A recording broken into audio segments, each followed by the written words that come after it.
thanks for showing up. I guess some of you know me. Those who don't, I'm at CTT and a Microsoft MVP, which is great fun. I'm the author of a few fairly popular tools like technical permissions management, Delprof2, automated user profile deletion, and a very new Uber agent, which is my Windows agent for Splunk. It can do pretty amazing things, and you'll all learn about that in 2 hours, of course. I work as an independent consultant and a developer. My history has been, in my professional career, I've been doing mostly Windows and Citrix stuff. I've worked at a German platinum partner called Sepago. There I started development and architected a software that was called Sepago Profile Management. And most of you will know it today. It's called Citrix Profile. No, it was called Sepago Profile, sorry. Now it's called Citrix Profile Management, and all the bugs which you find in there today were, of course, added at Citrix. I'm talking in this session about a real VDI project. It's a 650 seat project, and I have probably a little bit too much content for this 3/4 of an hour, so if there are some slides left when Alex tells me to stop, please bear with me. So, this customer, it's an insurance company in Germany. Before the project started, they already had ZenApp in-house. The ZenApp on Windows Server 2003, and in addition to that, they had FAT clients with Windows XP.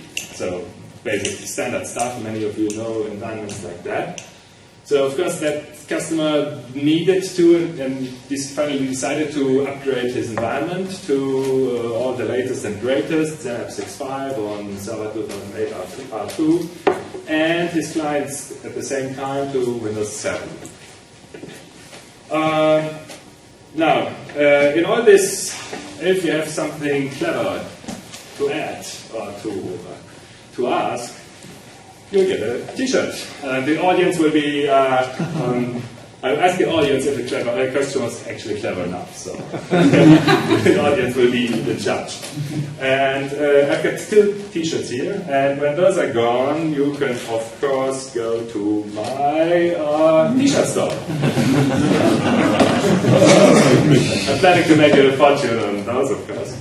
Now, going back to technology.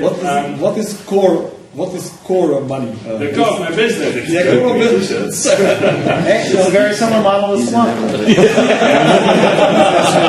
I'm just saying it works. Yes. Okay, so when you start a project, the first question you should ask is, what's the actual strategy? What does the customer want to do? So in this case, Carl, one question already? What is the exit strategy? Of course, get rich and lie the sun all day. Could I get a T-shirt? Audience is good enough? I've got L and XL, large and extra large. Large. I don't have the biggest head as Brandon. There you go.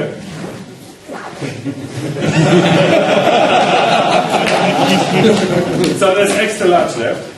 No, I must tell it. I don't make any question. Okay.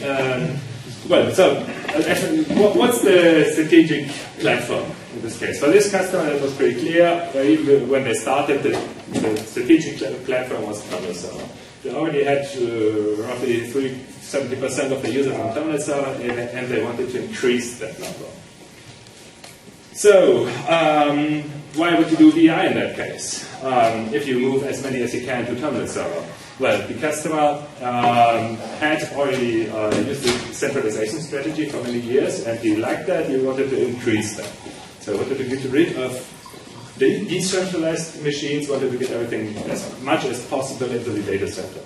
Then the second major goal for this customer was a reduction of physical PCs. They just don't like them. But of course, it's subjective. Some people love them, as Microsoft does. Some people hate them, and this customer is more has a tendency more to love it better. Now, how do you decide? You've got three possible potential platforms, Terminal Server, VDI, and physical PC. How do you decide which user gets what? It's a pretty tough question in practice. Now, we use a few rules. Of course, modern users get laptops, what else? Second, everybody gets TS access, access to Terminal Server. So even if you are a laptop user or whatever, you can use Terminal Server. So that's always a valid platform you can use. Now, VDI is inserted between terminal servers and physical PCs. So it steps up as a platform, as the second platform of choice. So if for some reason a user cannot work on a terminal server, he gets a VDI machine instead. The reasons, of course, are the usual ones. If you need to install apps, or if you need admin rights, or if admin rights on the ZApp server is bad? you can try. On a one-user terminal server, it works perfectly in fact. Or if you need to use some hardware devices, some specific devices which don't work. Now, that customer, with the start of the project, they issued a new corporate policy, with quite an interesting one. If you want a fat client, in this case, if you want a laptop, you won't get admin rights. This made look VDI all of a sudden really sexy. Too many users. Now, again, when you have these various rules, again, who gets what? How do you decide? What do you get, what you get, what you get? Which kind of device or desktop? For that, a survey was conducted. We had a team of people actually visiting each single user at each desk. They were looking at the kind of hardware, the hardware he was using. They were asking him questions about the kind of work he was doing and all that.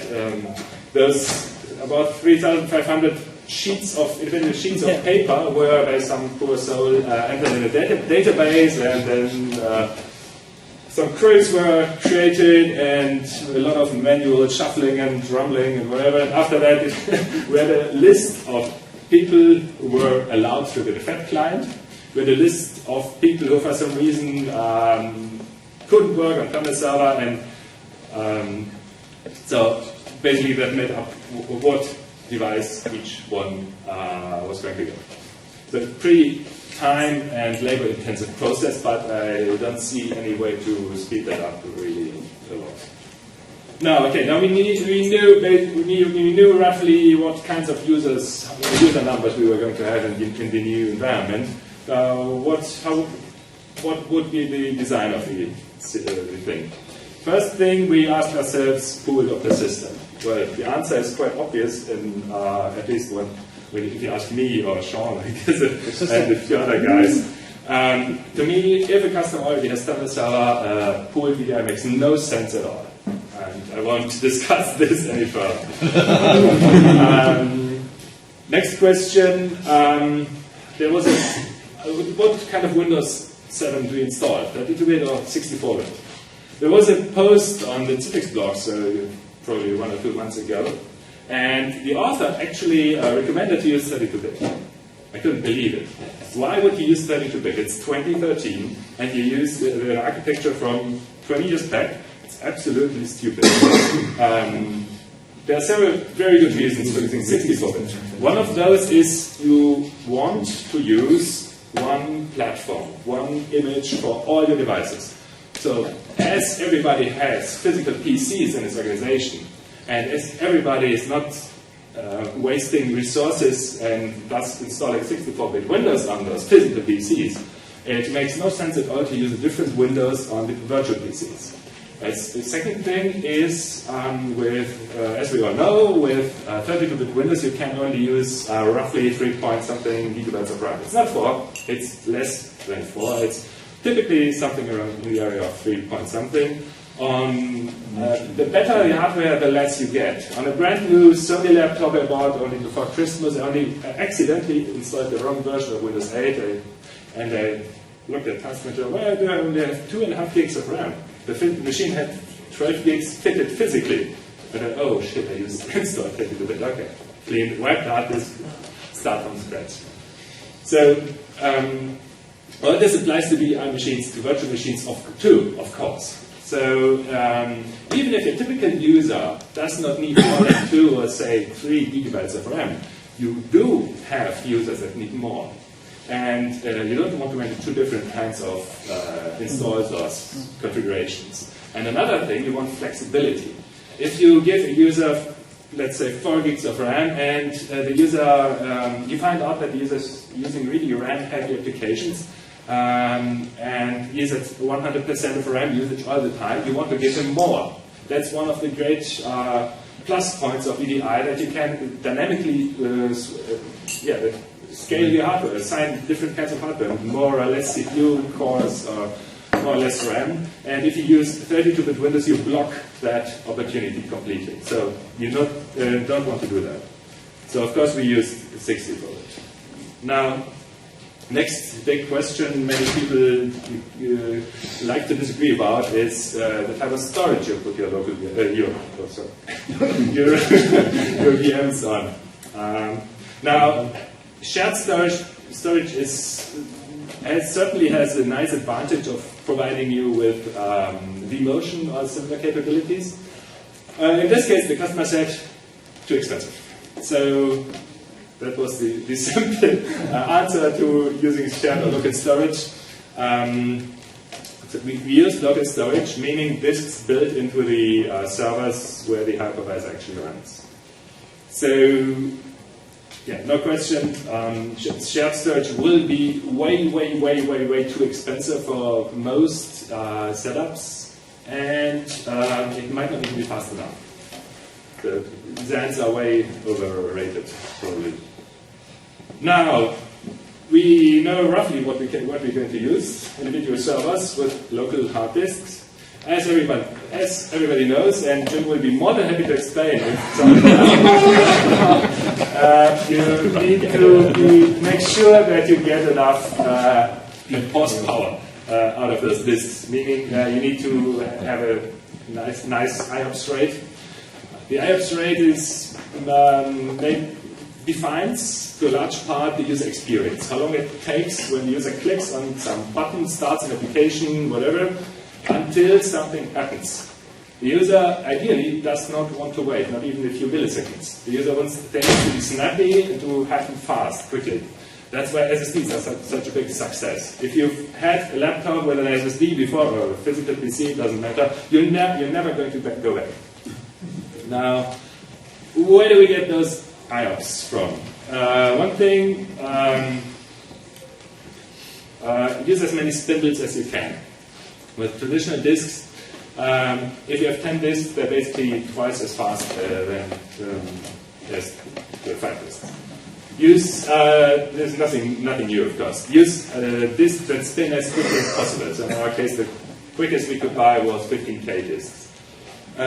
We did not buy large disks. We could have bought 400 gigabyte, 800 gigabyte disks. We did not do that. We bought the smallest ones, 146 gigabyte disks, because we wanted to have many disks. So we would get many spindles and thus higher performance. Do not use RAID 5 because the RAID performance for RAID 5 is really bad. So we used RAID 10, which is basically a stripe set mirrored. So the disadvantage of that is, of course, that you lose half of the capacity of your drives, but well, that's it. And then some other thing, with all those measures, those are traditional measures, known for years. It would still have been difficult to get good enough response time, get the IOPS high enough, the rate that is high enough, and at the same time, if you have a persistent virtual machines, one of the very big problems is, let's say you have one machine with a size of 100 gigabytes. No, that's not that much.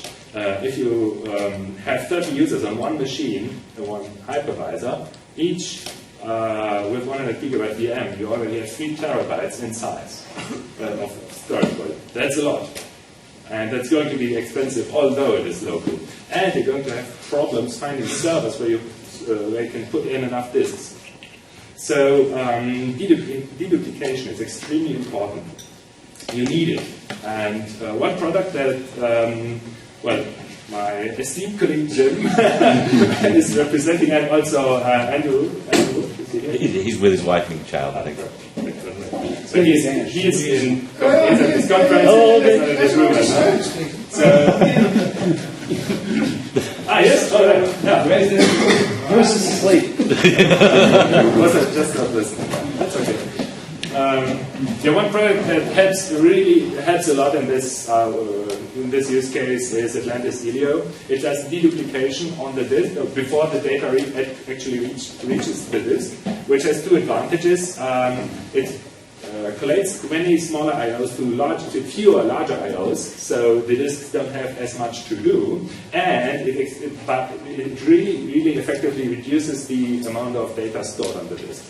If you think about it, you have one host, let's say 30 to 35 VMs with Windows installed, with service packs, with applications, Office, and other stuff, and a lot of that stuff is identical in each VM. So if you have a software solution that's only half intelligent and deduplicates nicely, then you can basically spawn up nearly unlimited VMs if you want to, until you hit your maximum RAM. So this works really nicely. Now, I've been talking about IOPS and speed and other things. One question is turning off the phone, of course. And apart from that, why not use SSDs? Well, SSDs seem like a logical answer, and they should be, really, but they are not today at least. The reasons are frustrating. For one, if you buy your servers from a big vendor, let's say HP, we bought from HP in this project, you can only buy HP SSDs, or you won't have any hardware support from HP. And of course, HP doesn't manufacture SSDs. They buy SSDs from some vendor. Sorry? Crappy vendor, absolutely true. They buy kind of the worst SSDs you can find on the market, label them HP, and increase the price by 10. That's just roughly what happens. So, if performance is bad, I have a blog article on that on my site with benchmarks, if you want to check. Performance is bad, price is absurdly high, and but you get support. So, no, that's not an option. Of course, the market pressure, I guess, is pretty high here in this area, so things will change, I hope. But right now, it doesn't make sense to use SSDs. Now, we know roughly where we need to go to. So it's about time to start the sizing. Always a fun topic. Last year I did a session about XenApp sizing. Now, let's do some Zen desktop sizing. It's completely different. Because in my XenApp sizing session I was relying on information from an existing older XenApp farm. We don't have that in this case, because the customer was introducing VDI freshly, so there was no existing data we could use for sizing. So I did something pretty simple. First, we defined the standard hardware. What would a virtual machine look like? So I said, we give each user, each VM, 4 gigs of RAM, 2 virtual CPUs, and 100 gigabytes of disk space. Don't do one vCPU because, well, it's obvious, isn't it? User experience is important. It's one of the most important things, one of the things that matter to users most. And if you have one thing, if you think back about 10 years, try to, back in the days when we didn't have dual-core CPUs, and when, for example, the virus scanner was starting to do something, the machine was basically frozen. You couldn't do anything anymore. Those days are gone, luckily, but you don't want to throw your users back into that stone age. Now, we knew the total number of users that were going to get VDI machines, around 650, so that's what I used for my calculations. And we know most of the other parameters we require for the capacity calculation. Now, as said, every user gets a machine with 4 gigs of RAM. There's some virtual machine overhead, so per machine we need 4.2, so there's a comma instead of a point. That's German. So 4.2 something gigabytes of RAM. We need 650 times 2 vCPUs, and we need 650 times 100 gigabytes of disk space. So 65 terabytes of disk space. That's quite a lot. Luckily, we had to do deduplication. Now, we have the total capacity of the Zen desktop farm. Now I can start thinking, what kind of server do I actually want to buy? We wanted Intel CPUs, AMDs are not good. We want lots of RAM in the VDI server. You can have too much RAM, but it's difficult. And as I already said, we want many spindles, meaning many drives. Now, we didn't want to buy the most expensive server on the planet.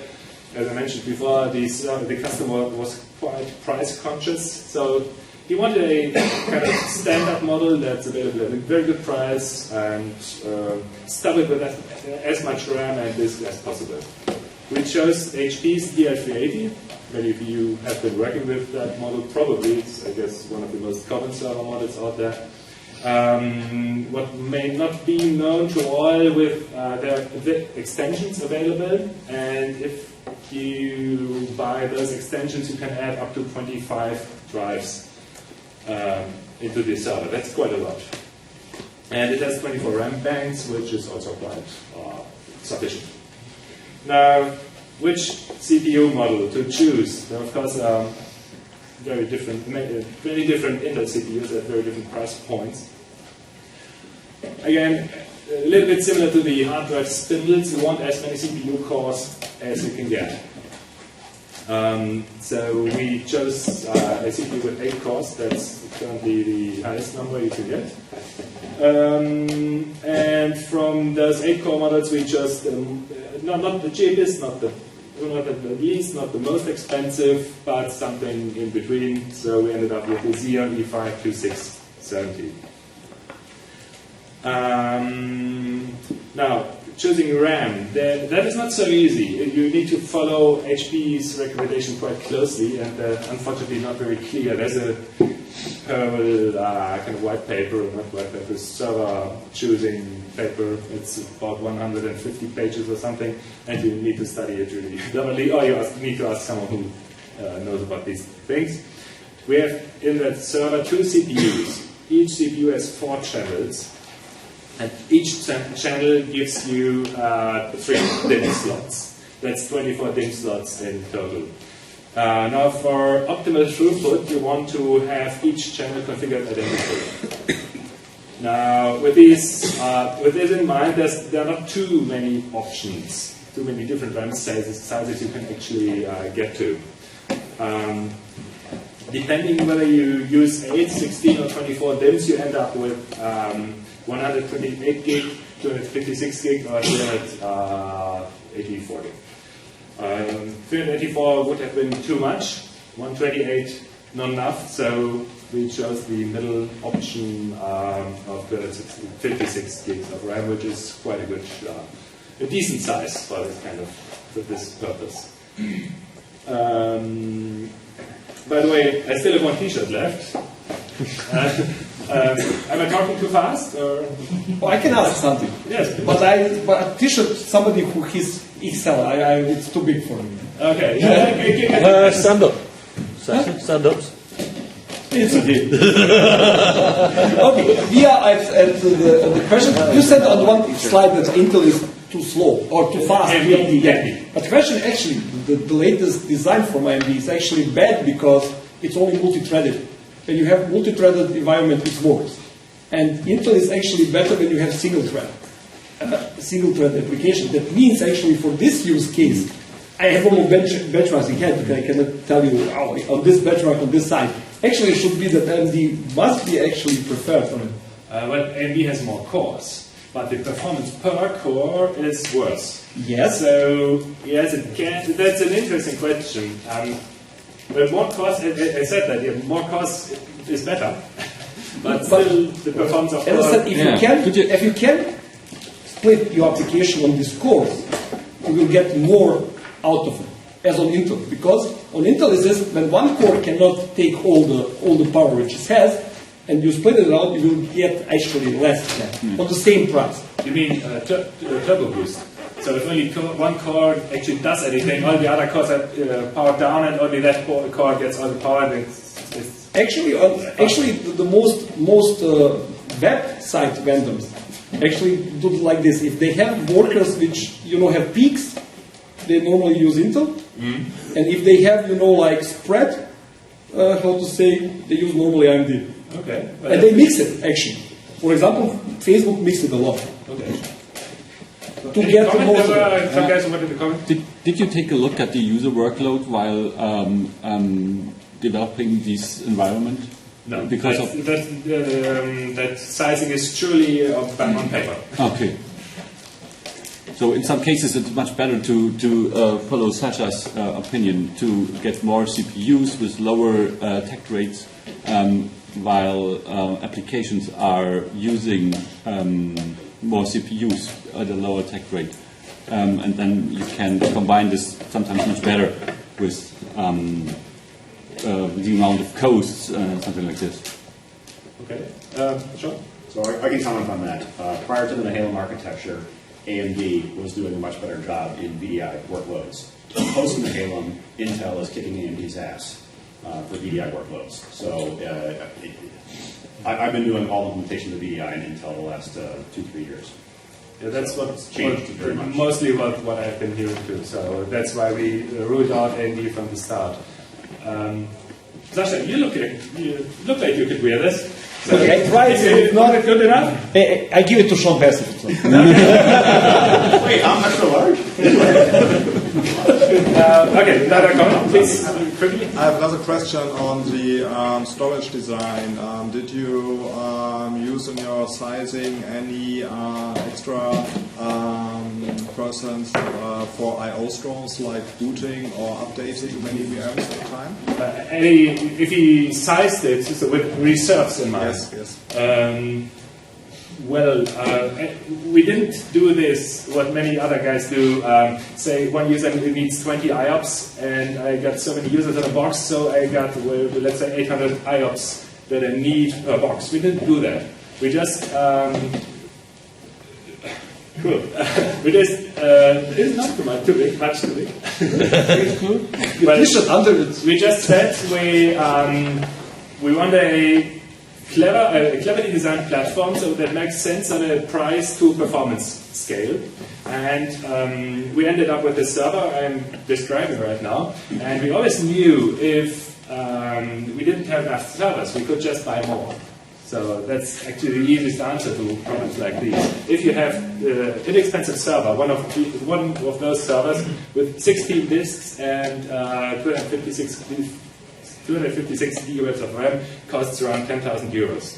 So it's not really a problem getting a few more if you don't have enough. Okay, so you don't know on this point which I/O capacity you need and if it's enough with the servers you have. You can't know because as I described, the platform was completely new and the customer was going from XP to Windows 7, from 32-bit to 64-bit, from physical to VDI, and from old applications to some newer applications and some older that persist, of course. So there's no way you're going to know how many IOPS you need.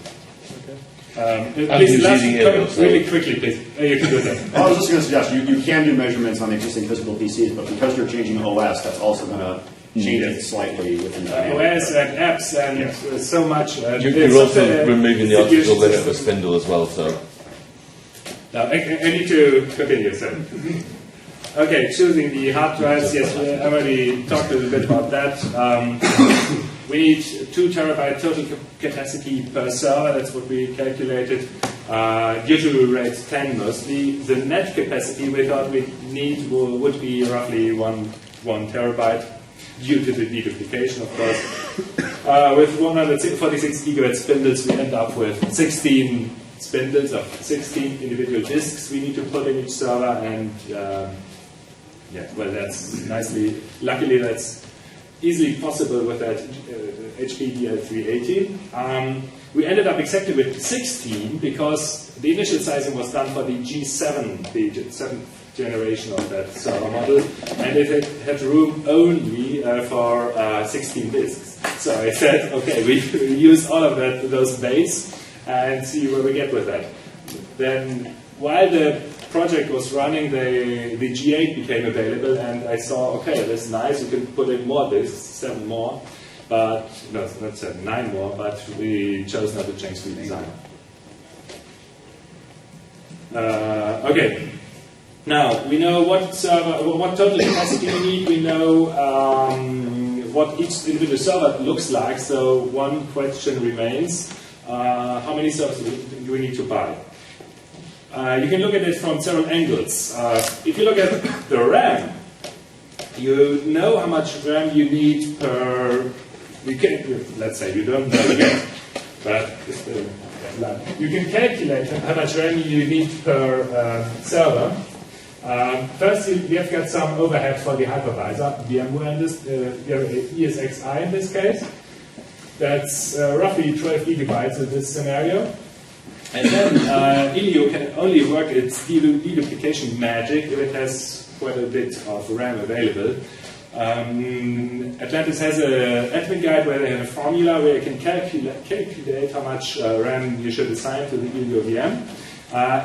64 gigabytes is not really necessary, but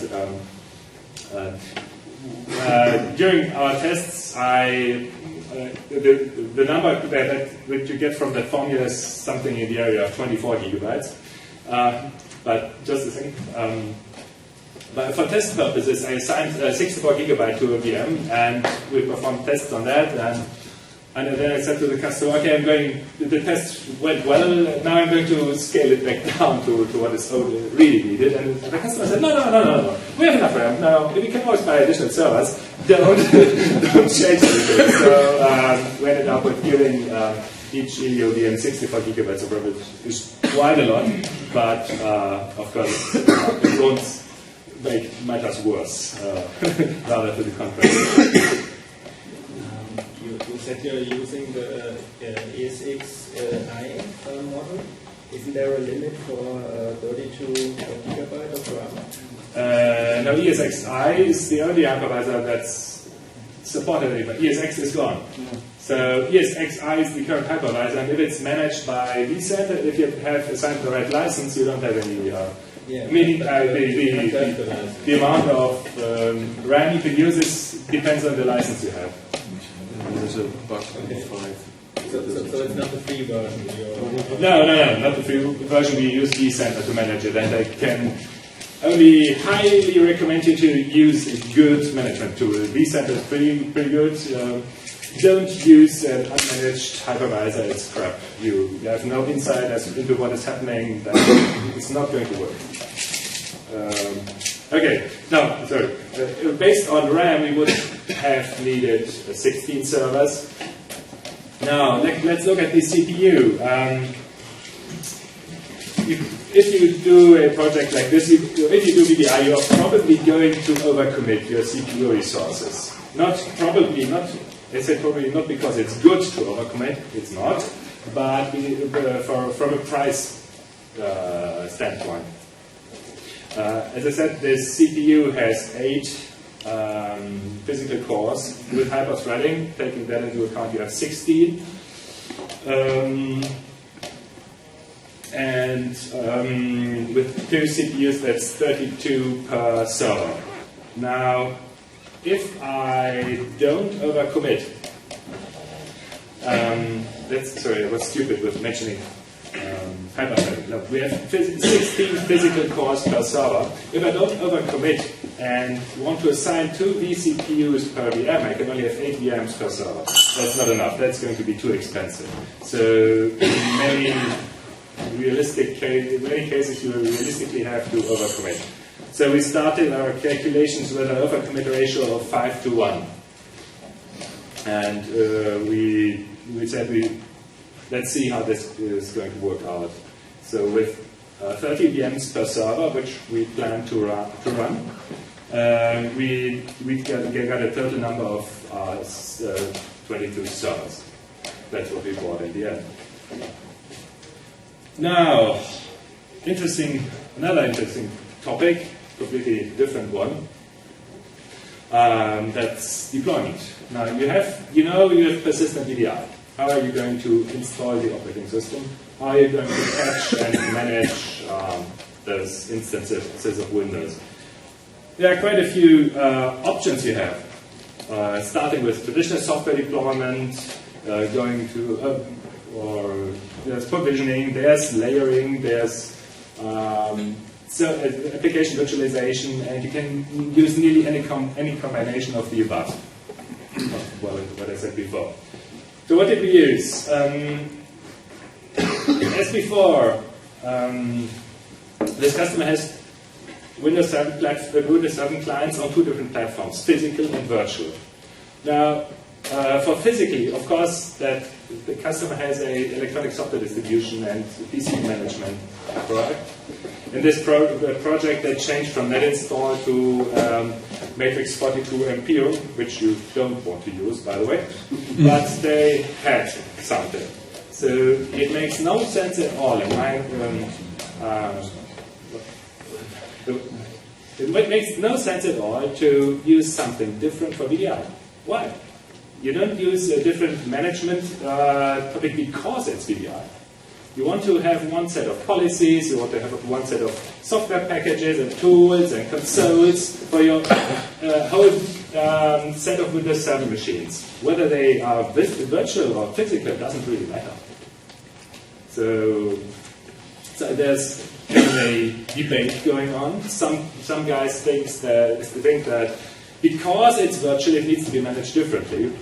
Others think that because, well, you have one platform, so it's all Windows 7, so manage it like a client operating system. Yes, it doesn't matter. Well, and of course, I think one of those opinions is total crap. Should we have a vote? Sorry? In the room? Should we have a vote just in the room on which one? Okay, that might be interesting. Who thinks the crap opinion is not so crap after all? Which you find, what is crap opinion? The crap opinion is using some other kind of management for virtual machines because they're virtual.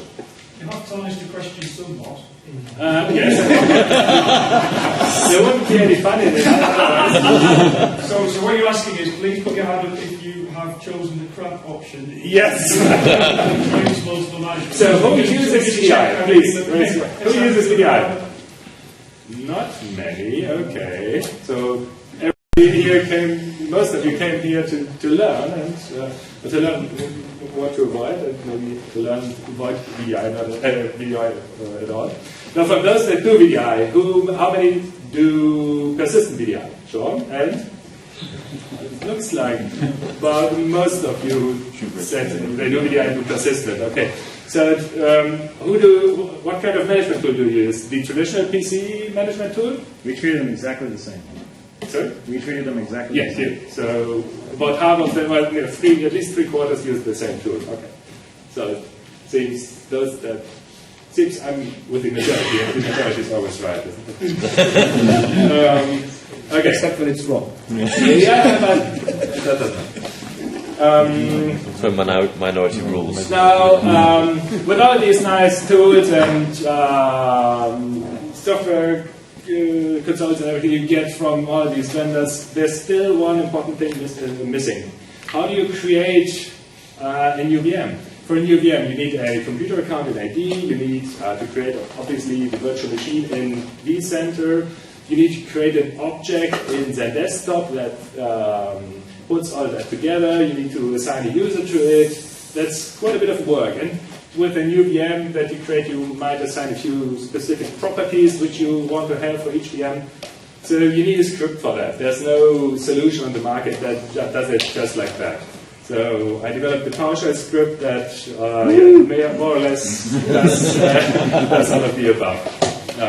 If you do a project similar to this, you should be aware that you need to do some scripting. Or a lot of clicking. Now, I have a few minutes left. Let me see how far I can get.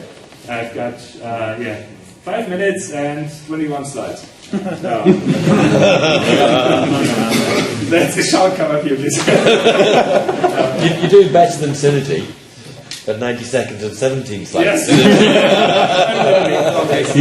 Now, one thing is the VDA traditionally listens on port 80. The VDA is that piece of software that I was going to say that piece of crap, sorry. The piece of software that you install on every Windows 7 virtual machine. Now, back some releases ago, it listened at a different port. I don't know which one, but 80. Now it listens at 80. That is stupid. You quite often have developers which are going to use your VDI machines, and what do developers use? Web servers. What port do web servers listen on? 80. So 80. No, sorry, my dear developer, 80 is taken. Use some other port. Screw you. Now you can change the VDA port, but it's really, really painful, and everybody should do it. But Citrix has made it that let you feel the pain. So you can only do it during setup, and you have to invoke setup a second time, and if you do make a tiny little mistake, goes wrong, and the machine doesn't register. So it's a mess. So we would have chosen port 88 as a replacement, but that was already taken by the developers too. So we used there's a handy list by Internet Assigned Names and Numbers Authority that lists all the well-known ports, and we picked 8079. So that's not so important. Another little thing is if you install stuff just like that, end users when they log onto their virtual machine see that little green icon next to the clock. And if they click on it, they're able to eject their NIC. And if they do that, of course, the connection instantly is dropped. And I didn't do it. If you restart the VM, you can't connect again because the NIC is ejected, thrown out of the virtual machine. So you have to actually edit the virtual machine, add the NIC back. So that is, of course, very suboptimal. And for that, you might want to add this little string to each VM's configuration file, devices.hotplug equals false, which is surprisingly difficult to do, because you have to add it either to the actual VMX file, or go through some obscure method to do it with PowerShell. Or using SenServer. Well, we did it in that case. They have a whole other slew of problems. Now, another thing is when you create 100 nice, shiny, brilliant new VMs and assign one user 5 VMs, let's say. We had users that have multiple VMs. I think that is pretty common. The user logs on the web interface and sees desktop, 5 of those gray, ugly little rectangles, and under each rectangle the same name. So what's going wrong? How can I have 5 VMs each, and each VM has the same name? No, it's not quite right. You have 5 VMs, but it doesn't show the name. It shows the name of the desktop group, which is also suboptimal.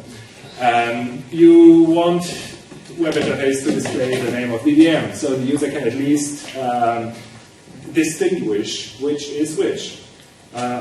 There's no way to do that through that really horrible GUI that is Desktop Studio. Try to avoid that at all costs. Unfortunately, it's not really possible. But this is exposed through PowerShell only. You need a command like this one: set broker private desktop, and give it a name, and give it a published name, and that is what's going to appear in web interface. Now, computer name. You understand. Now, it looks like I'm really out of time. Let's find one other interesting slide. Yes. I think backup is one of the funnier ones.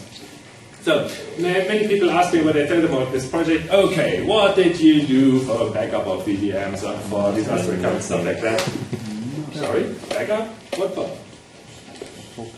The customer said pretty clearly, we don't want to spend more money than strictly necessary. We want to provide a good service, a good desktop, but not spend money on fancy things that are not really necessary. And backup, if you have physical PCs and that physical PC crashes, you're fucked for 1 or 2 days, depending on how quick or slow the head disk people are in your environment. And in many large organizations, that they are really slow. So if your physical PC crashes or just won't boot anymore for some software misconfiguration,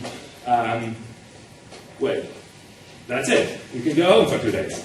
And the same is true here in this case for VDI. If a VDI server crashes, we have one standby server. We can take the disk from the failed server, plug them into the standby server, and all is well again. If that doesn't help, or if a VM got corrupted or whatever, well, that's it. Data's lost. You're not to store data locally anyway. Corporate policy, as in any other corporation, and that's it. So, time's up. Thank you very much. You are all coming to my next session in 1.5 hours, of course. Thank you very much, and see you later.